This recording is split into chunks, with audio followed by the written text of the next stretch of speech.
Hi friends, मी आरोही. स्वागत आहे तुमचं माझ्या न्यू व्लॉग मध्ये. तर ही आहे भुसावळ मधली तापी नदी आणि मी चालले आहे मुक्ताईनगर येथे. तर आज मी तुम्हाला तापी आणि पूर्णा नदीचा संगम दाखवणार आहे आणि त्या संगमावर असलेलं चांदेव महाराजांचं मंदिर दाखवणार आहे. आपल्या चांगल्या रूपामुळे चांगलं नाव पडणारे हे आपल्या योग सामर्थ्यामुळे 1400 वर्ष ते जगले अशी मान्यता आहे. 1400 वर्ष तपश्चर्या करूनही त्यांच्यातला अहंकार कमी झाला नव्हता. चांदेव महाराज हे तापी पूर्णा नदीच्या तीरावर तपश्चर्या करत योगी झाले होते. संत ज्ञानेश्वरांची कीर्ती ऐकून चांदेव महाराजांनी ज्ञानेश्वर माऊलीला पत्र लिहिण्यास घेतले. मायना काय लिहावा हे न कळल्यामुळे कोरस पत्र पाठवलं. संत ज्ञानेश्वरांनी त्यावर उत्तर लिहिले. ते सध्या चांगदेव 65 ह्या नावाने प्रसिद्ध आहेत. तरीही चांगदेव महाराजांचं समाधान न झाल्यामुळे आपले उत्तर मिळवायला संत ज्ञानेश्वर माऊलीला भेटायला गेले.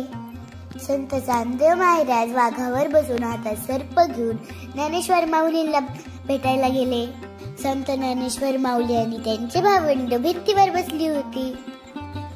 तेव्हा संत ज्ञानेश्वर माऊलींनी चालवलेली भिंत पाहून चांगदेव महाराजांचं गर्वहरण झालं.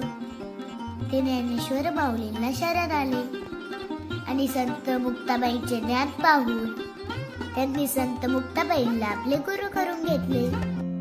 पूर्वी हे मंदिर लक्ष्मीनारायण यांचे होते.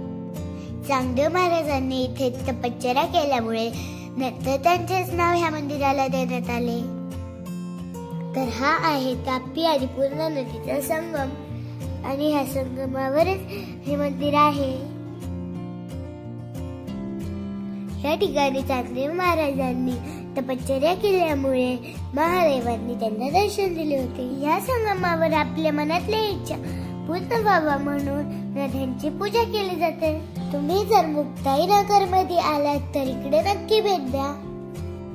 जर तुम्हाला माझा व्हिडिओ आवडला असेल तर एक लाईक नक्की करा आणि चॅनलला सबस्क्राईब करायला विसरू नका. बाजूलाच एक बेल आयकॉन दिसत असेल त्याच्यावर क्लिक करा.